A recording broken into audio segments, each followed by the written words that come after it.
Hello everyone, welcome to my YouTube channel. कैसे हैं आप सब? आई होप सो आप सभी अच्छे होंगे। तो चलिए आज की वीडियो को स्टार्ट करते हैं। ठीक है, आज की वीडियो में हम डिस्कस करेंगे नॉर्सेट 8 की प्रिपरेशन स्ट्रेटेजी।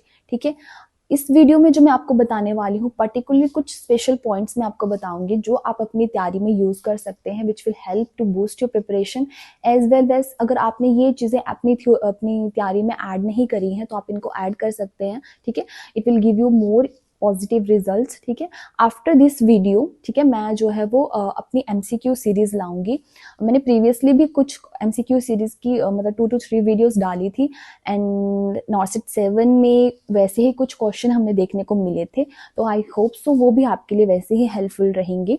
ठीक है, तो आपको पता है आपके एग्जाम को जो है अब 3 मंथ्स लेके चलिए। ठीक है, 3 मंथ्स रिमेनिंग है। ठीक है, तो इस टाइम तो फर्स्ट आपकी जो है सबसे मोस्ट रिक्वायरमेंट्स जो है हम यहाँ पे बताऊंगी मैं आपको कि जो आपके पास कंप्लीट होनी ही होनी चाहिए।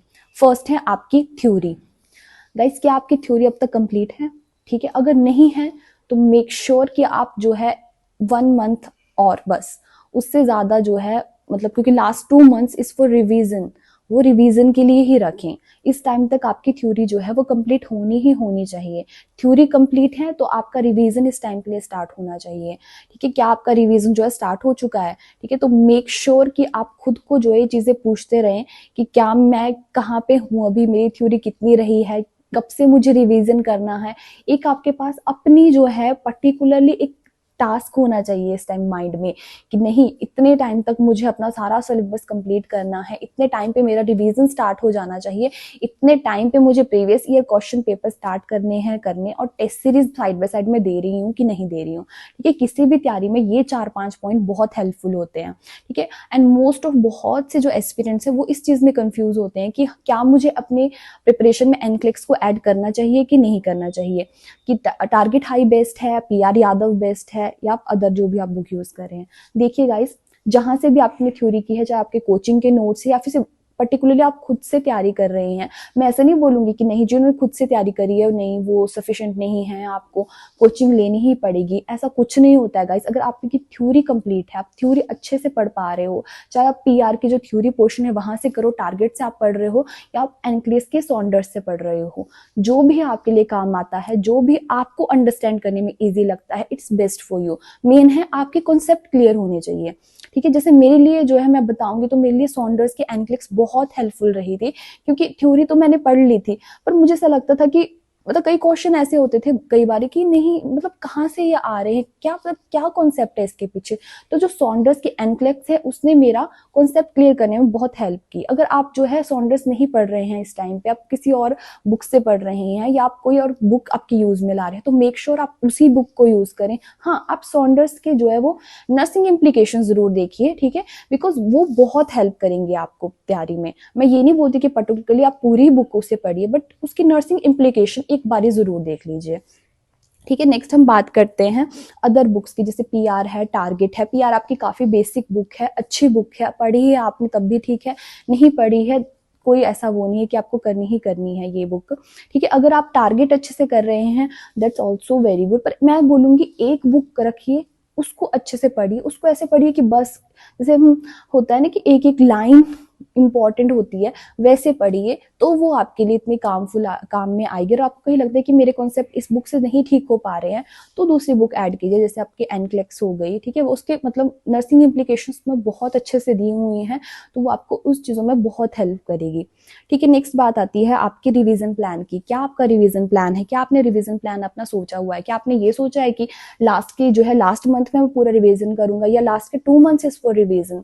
क्या अगर आपने इसके बारे में नहीं सोचा है तो डू थिंक। ठीक है, क्योंकि आपको रिवीजन के बारे में अभी से प्लान करना होगा कि मेरे को कितना टाइम जो है वो किस सिस्टम को देना है। आपको पता है आपका एमएसएन काफी बड़ा एक सब्जेक्ट है, आपका ओबीजी बहुत इंपॉर्टेंट है। आपको पता है नॉर्सेट 7 में ओबीजी की जो है बहुत मतलब क्वेश्चन जो है देखने को मिले थे, तो ओबीजी को भी आपको टाइम देना पड़ेगा। एंड मेक श्योर कि आप अपना रिवीजन प्लान अच्छे से बनाए, अपने डेज को इक्वली डिवाइड करें अकॉर्डिंग टू आपका जो सब्जेक्ट सबसे इंपॉर्टेंट है उसको ज़्यादा डेज दे के, और जो आपको लगता है कि ये सब्जेक्ट मेरे को कम टाइम लगेगा उसको कम डेज दीजिए।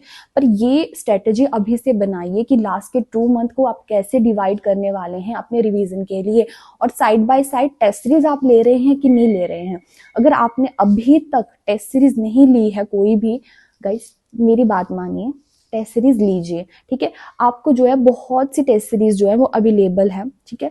मोस्टली जो मैंने यूज की थी इट्स टीएनसी की टेस्ट सीरीज, ठीक है। मेरे को काफी हेल्पफुल रही वो एंड तक, जब मतलब मेरा एग्जाम जब तक था, मतलब उससे पहले पहले तक मैंने टेस्ट सीरीज दी हैं और मेरे लिए वो काम आई हैं।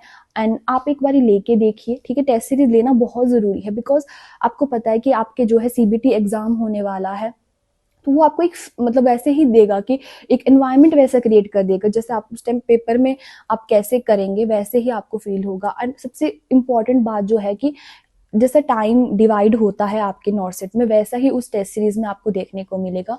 तो कोई भी, अगर टीएनसी नहीं, कोई भी जो आपको बेस्ट लगती है आप वो टेस्ट सीरीज लीजिए, पर गाइस टेस्ट सीरीज लेनी मस्ट है, ठीक है। क्वेश्चन प्रैक्टिस बहुत जरूरी है।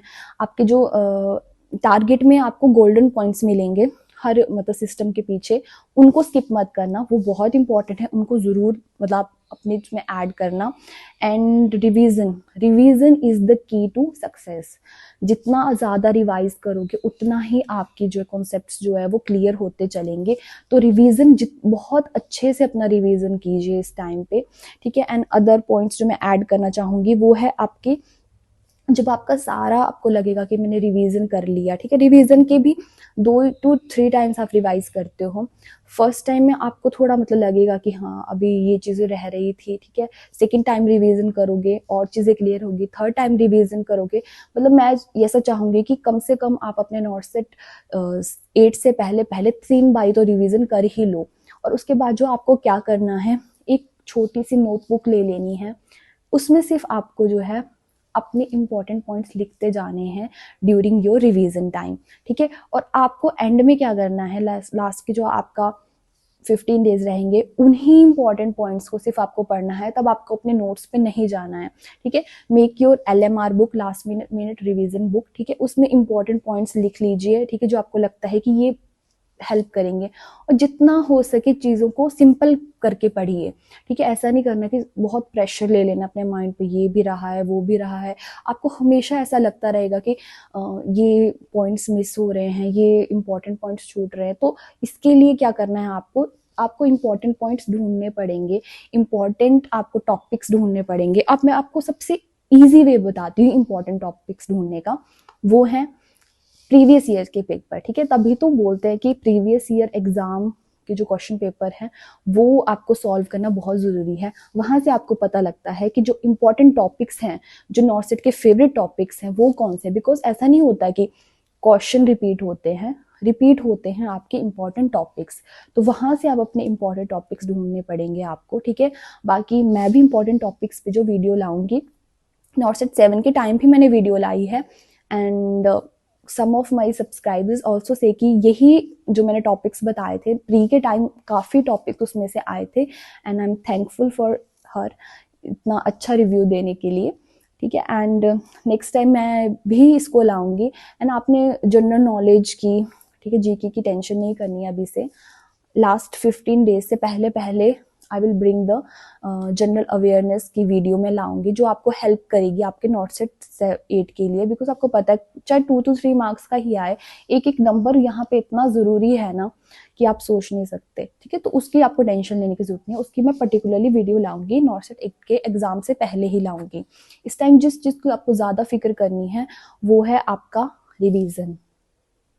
थ्योरी कंप्लीट करने के बाद रिवीजन अच्छे से करिए। जो इम्पोर्टेंट आपके सब्जेक्ट्स हैं, your MSN, your OBG and other आपकी community, it's also very important, ठीक है। पीडिया भी इस पर काफ़ी देखने को मिली थी वो, ठीक है। साइकेट्रिक, इन सब्जेक्ट्स को अच्छे से पढ़िए। इसके जो इम्पोर्टेंट टॉपिक्स हैं उनको अलग से करिए, मतलब उनको अलग से ज़्यादा हाईलाइट करें, उनको अलग से पढ़े, कुछ इंपॉर्टेंट पॉइंट्स हैं, ठीक है। तो ये आपको प्रीवियस ईयर पेपर से आपको देखने को मिल जाएंगे। बाकी पर्टिकुलरली आप मेरी प्रीवियस वीडियो भी चेक कर सकते हैं जिसमें मैंने इंपॉर्टेंट टॉपिक्स की डाली, क्योंकि टॉपिक्स तो गाइस सेम रहने वाले। ऐसा नहीं है कि हर एक एग्जाम में टॉपिक्स चेंज होते हैं, टॉपिक्स चेंज नहीं होते, टॉपिक्स सेम रहते हैं, क्वेश्चन अलग आते हैं, ठीक है। एंड आई मेक श्योर कि आपको जो है वो हेल्प मिले मेरे इन टॉपिक से, ठीक है। एंड नेक्स्ट भी मैं लाऊंगी। बाकी एक चीज़ का और ध्यान रखिए कि जहाँ से भी आप पढ़ रहे हैं वो अप टू डेट चीज़ें पढ़े, क्योंकि आपको पता है ये साइंस है, nursing is also a science, तो बहुत सारे जो स्टैंडर्ड है वो चेंज होते रहते हैं, ठीक है। अप टू डेट चीज़ें पढ़ोगे वो आपके लिए हेल्पफुल रहेगा, बिकॉज एम्स दिल्ली के अकॉर्डिंग जो भी अपडेट्स आते हैं, ठीक है, चीज़ों में अपडेट्स आते हैं उसके अकॉर्डिंग आप पढ़िए, क्योंकि आपका एम्स दिल्ली ही जो ये पेपर कंडक्ट करवा रहा है तो उन्हीं के अकॉर्डिंग आपको पढ़ना जो है सही है। और मैं आपको एक चीज़ और बताना चाहूँगी, एमसीक्यू प्रैक्टिस जितनी हो सके उतने एमसीक्यू लगाइए, ठीक है। आप अपने एमसीक्यू जो है पीआर से भी कर सकते हैं, टारगेट के पीछे भी आपको बहुत एमसीक्यू मिल जाएंगे। और एक स्ट्रेटेजी आप यूज़ कर सकते हैं एमसीक्यू के लिए, मतलब आपको पता है कि कोई भी अगर आप पीआर आपने पढ़नी है, टारगेट आपने पढ़नी है, तो बार बार सेम क्वेश्चन नहीं करने हैं, राउंड कर लीजिए जो क्वेश्चन आपके गलत होते हैं, ठीक है। एंड नेक्स्ट टाइम आप रिवीजन के बाद उनको करेंगे तो उन्हीं क्वेश्चन पे ज़्यादा ध्यान दीजिए जिन पे आपने राउंड किया है। इससे क्या होगा, आपका टाइम भी बचेगा और जो क्वेश्चन आपके वीक थे वो भी आपके जो है स्ट्रॉन्ग बनेंगे। एंड अपने कॉन्सेप्ट को समझिए और नेगेटिव मार्किंग पे गाइस, नेगेटिव मार्किंग पे ज़्यादा ध्यान दीजिए, ठीक है। अभी से टेस्ट सीरीज में ये चीज़ लेके चलिए कि मुझे जितने हो सके नेगेटिव कम करने हैं, अपने माइंड में रखिए नेगेटिव कम करने हैं, नेगेटिव कम करने हैं। नेगेटिव कम कैसे होंगे, नेगेटिव कम तब होंगे जब आपके कॉन्सेप्ट क्लियर होंगे, आपकी क्वेश्चन प्रैक्टिस अच्छी होगी, क्योंकि नेगेटिव कंट्रोल सिर्फ आपके हाथ में है, वो उसका आपको कोई कुछ नहीं बता सकता, वो आपके हाथ में है कि आप जो है अपनी क्वेश्चन प्रैक्टिस कैसे करते हो। और आपका ये होना चाहिए कि अगर आपको लग रहा है कि हाँ मैं इतना नेगेटिव अपना कंट्रोल कर सकती हूँ, दैट्स अप टू यू, पर आपको कोशिश करनी ही होगी। एंड बी स्ट्रॉन्ग, कुछ एक्स्ट्रा नहीं सोचना है। आई नो इस टाइम में बहुत सी चीज़ें आपके माइंड में चल रही होंगी कि कईयों का नहीं भी हुआ होगा नॉर्सेट 7, उनके माइंड में भी चीज़ें कि नॉर्सेट 8 होगा कि नहीं। खुद पे विश्वास रखिए, believe in your self. And मैं तो हमेशा बस एक चीज़ ही बोलती हूँ कि बस आप ये सोचिए कि क्यों आप जो ये तैयारी कर रहे हैं, क्या आपका गोल है, आपको क्या इससे मिलेगा आफ्टर आप एक नर्सिंग ऑफिसर बन जाओगे तो किन किन लोगों को है जो आप प्राउड फील करवाओगे, योर पेरेंट्स, ठीक है।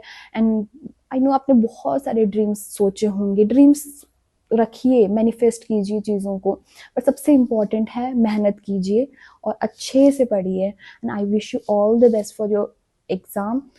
Thank you so much.